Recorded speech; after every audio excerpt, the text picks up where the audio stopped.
Денеска е Бадник, ден пред еден од најголемите празници во христијанството, Рождеството Христово Божик. Се прават последните подготовки на верниците, кои што со радост се во исчекување на овој момент и средбата со Витлеемскиот богомладенец.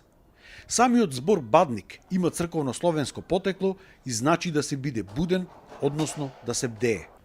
Така повикуваме овој ден и предстојната Бадникова ноќ да ја поминеме будни, се мисли на духовно будни, за да можеме достоинствено да го пречекаме важниот гостин и преку причесната да се соединиме со Богомладенецот, па така нашите срца, нашите души и нашите домови да станат вистинска Витлеемска пештера во која ќе обитава божествената благодат.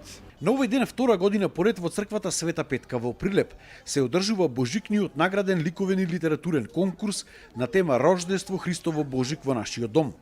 Годинава, за разлика од лани, бројот на творби кои што пристигнале од децата, кои што учествуваат, а ги има од сите основни училишта, е околу 500, што е двојно повеќе за разлика од лани. Кандидатите, учесниците од основните училишта во Прилеп се поделени во две категории, од прво до 5-то одделение и категорија за повозрастни од 6-то до 9-то одделение. Творбите ги оценува жири комисија, стручно жири, составена од наставници, двајца наставници по македонски јазик и двајца наставници по ликовно образование во средните и во основните од основните училишта.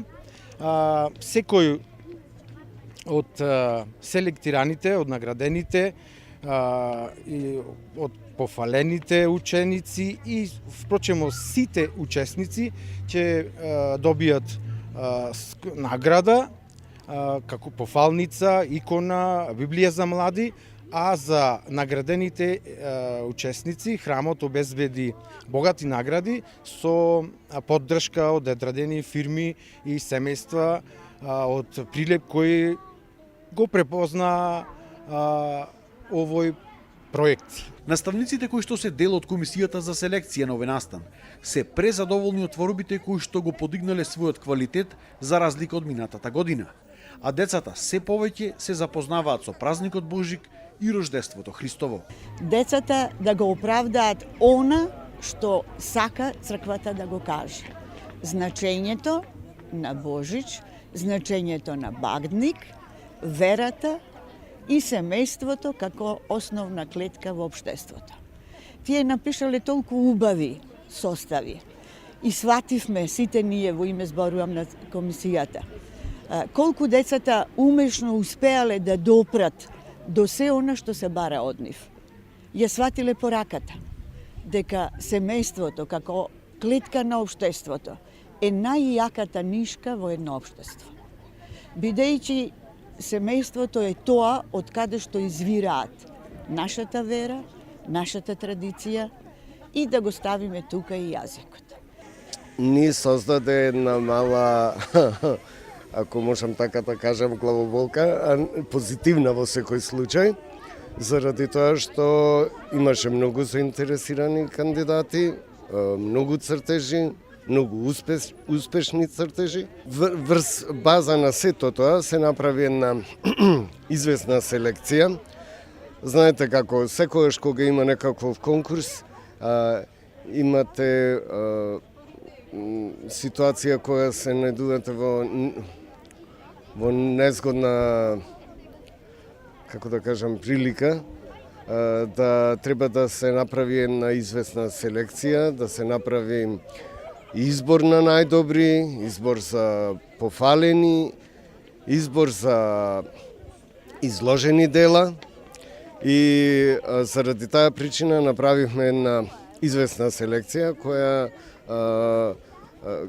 ги издвоивме најдобрите од добрите. Годинава дел од овој настан беа и учениците од трето 3 одделение од основното училиште Блаже Конески, кои што по втор пат за овој ден подготвија прекрасни црковни мелодии. Годинава беа тоа песните Тивка ноќ и Вечниот Бог, за кои што снимија и видеоспотови.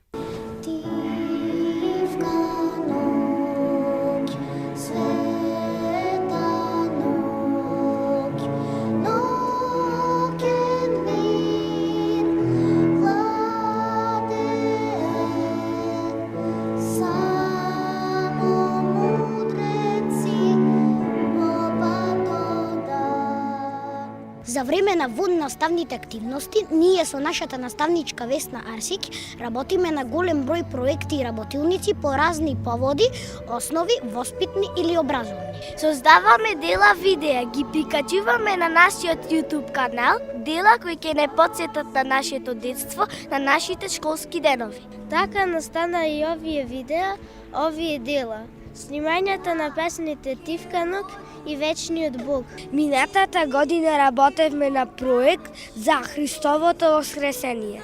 Оваа година, заедно со нашата наставничка, решивме да направиме проект за Христовото раѓање. Малку поразличен од останатите. Различно е тоа што заедно со нас пееше и црковниот хор Света Петка, но не придружува на инструменти врвни музичари. Работевме околу 15 дена. Учевме пеење, вежбавме пеење. Ученицата ечеше, ние бевме среќни и радосни. Сите се трудевме, си помагавме, се подржувавме. При нас нов прадежик, ново доживување, ново искуство. Некогаш ни е тешко да ја следиме нашата наставничка со проектите, но знаеме дека тоа го прави за наше добро. Си за нас со цел да се развиваме во секој сегмент низ воспитно-образовниот процес. Но ние не застануваме тука. Продолжуваме со нови предизвици во новата 2025 година. Христос се роди, на вистина се роди за многу години. Амбициите и целта е овој настан во иднина да стане традиционален и од година во година да расте и по квалитет и по квантитет, и што е можно повеќе млади да бидат вклучени во него.